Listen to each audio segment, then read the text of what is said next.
Assalamualaikum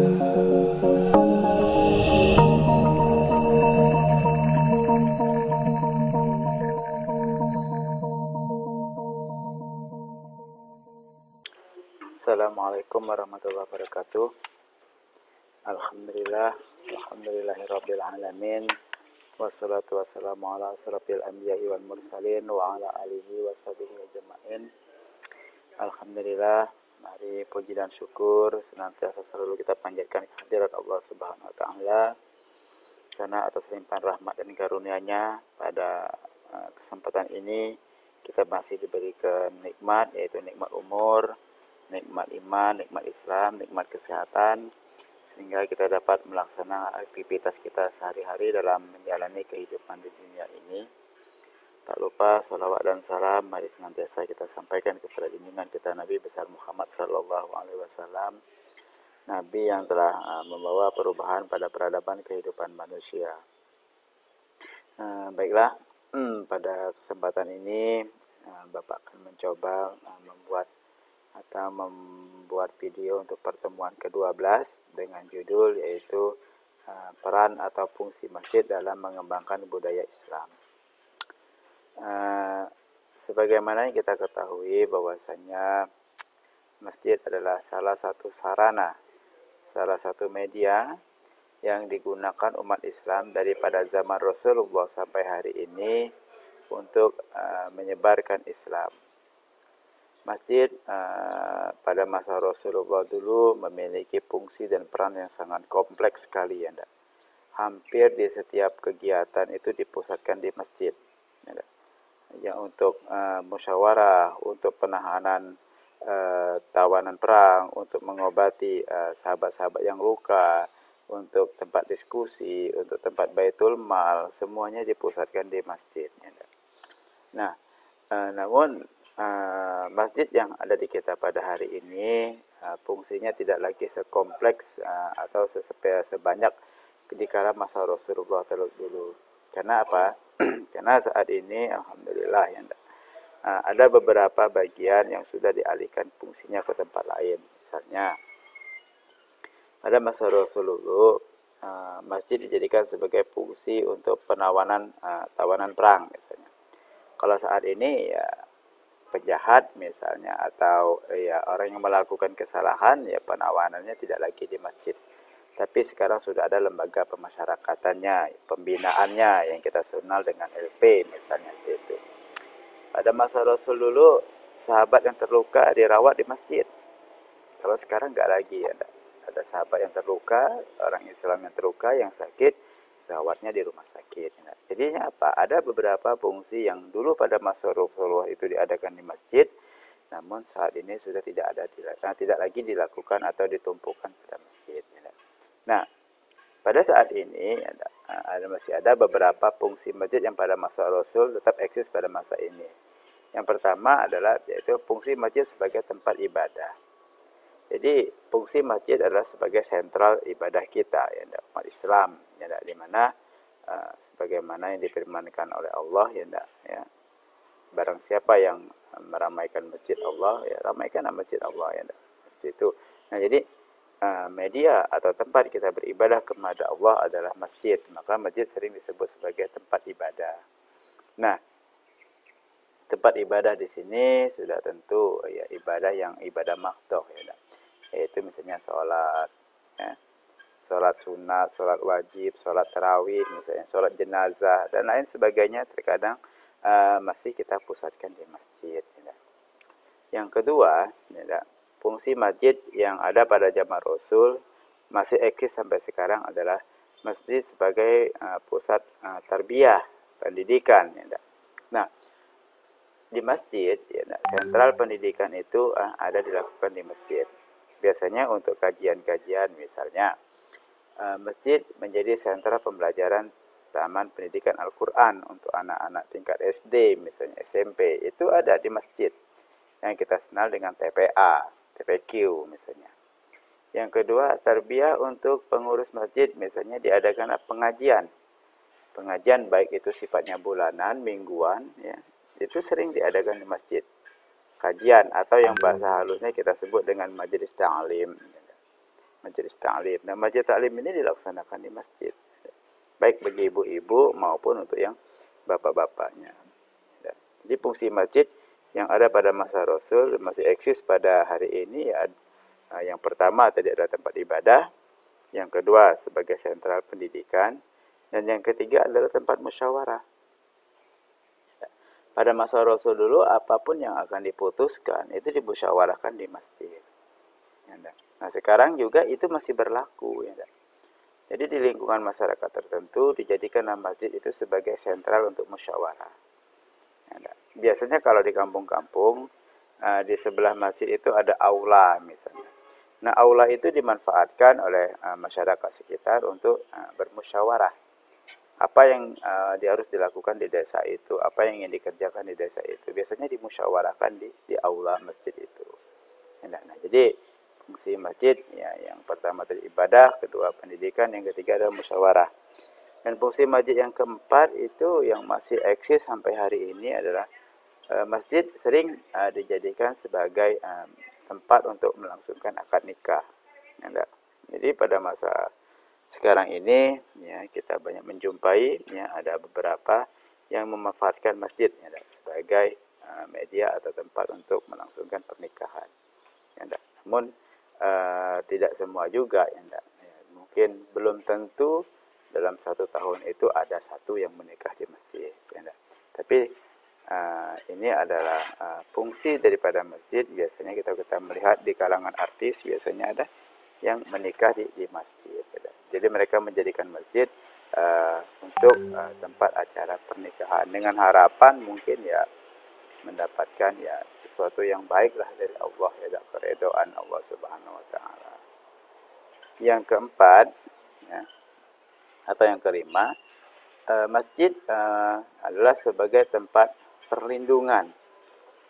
Ya, perlindungan. Cuma di masa hari ini, di masa kita saat ini, ya, fungsi masjid sebagai tempat perlindungan di kala Rasulullah itu tidak ada lagi. Ya, karena apa? Karena sekarang ini kita perlindungannya biasanya di rumah masing-masing. Itu sudah ada perlindungan kita. Ya, jadi masjid kita tidak lagi menjadikan dia sebagai tempat perlindungan atau tempat peristirahatan. Ya, itu.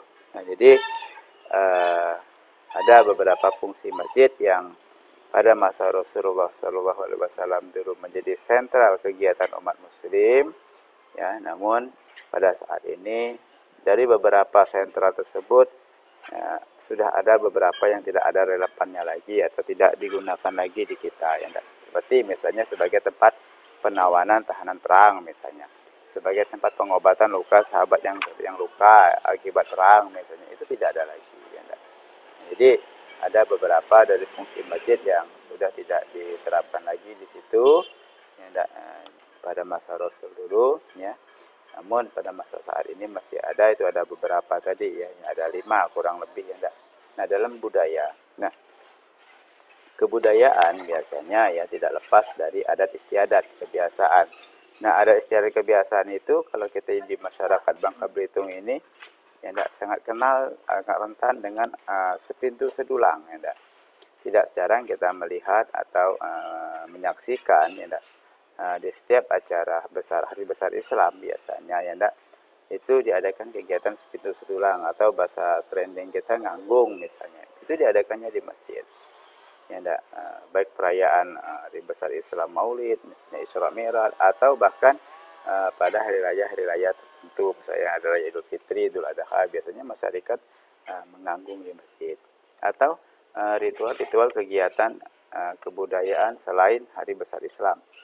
Misal di beberapa daerah itu ada yang namanya budaya perang ketupat misalnya, atau yang disebut dengan doa tolak bala. Nah, mereka biasanya melakukan ritual keagamaannya itu di masjid.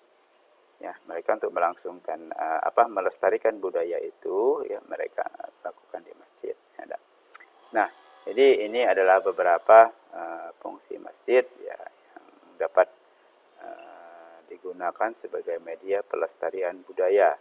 Ya, budaya di sini ya sudah pasti adalah budaya Islam, budaya yang tidak bertentangan dengan akidah Islam. Tidak ada unsur mistiknya, tidak ada unsur syiriknya, ya itu ya.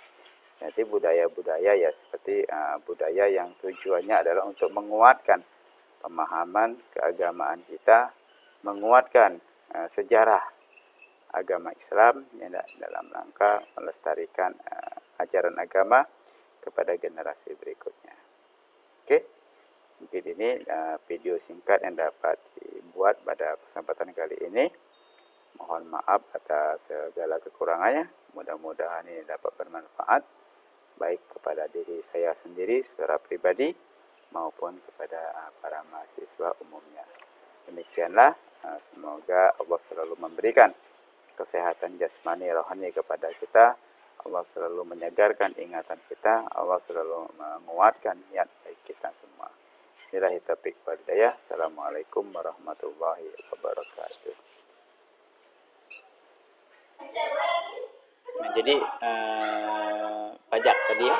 Nah, pajak itu adalah pengeluaran resmi yang ditetapkan oleh negara ya, kepada seluruh warga negaranya.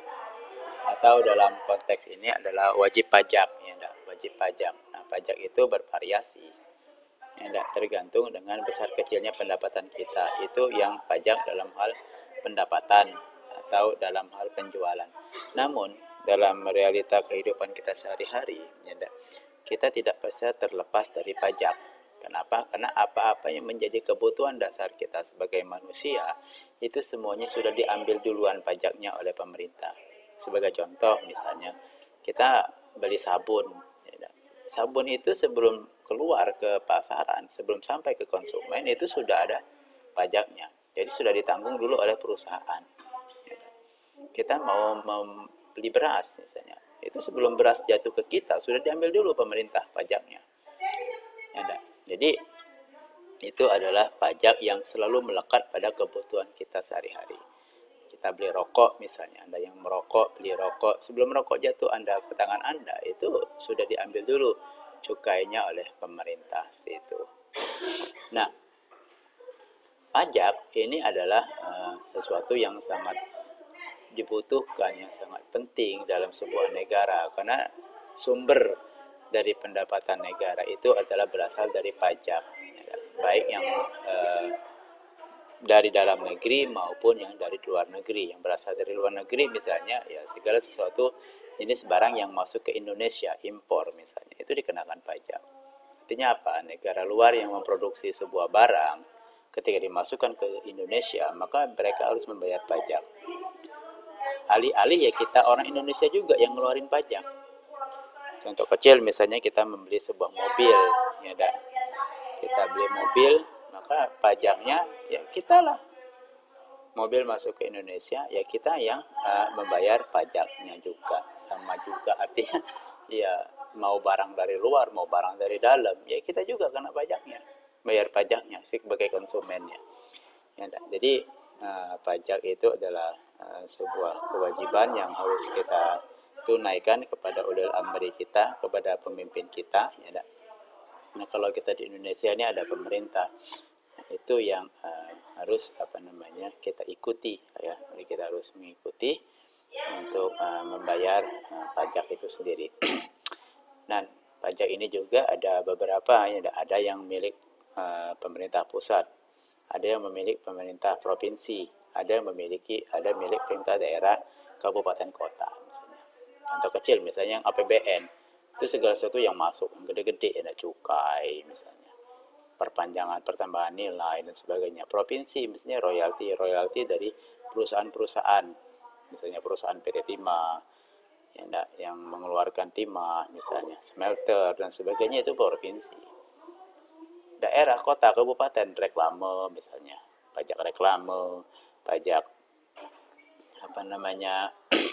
PBB, bumi dan bangunan misalnya, reklame, perizinan misalnya kan, retribusi, parkir misalnya, itu milik pemerintah daerah tingkat 2 atau yang kita sebut dengan kabupaten kota. Yang kalau ya provinsinya dia lebih ke tambang misalnya, ke pertambangan lah, atau yang lain-lainnya seperti itu. Nah kalau yang pemerintah pusat ya segala sesuatu yang ada berkaitan dengan produksi massal yang sifatnya ke seluruh Indonesia, misalnya rokok, dicukai pemerintah pusat yang menarik.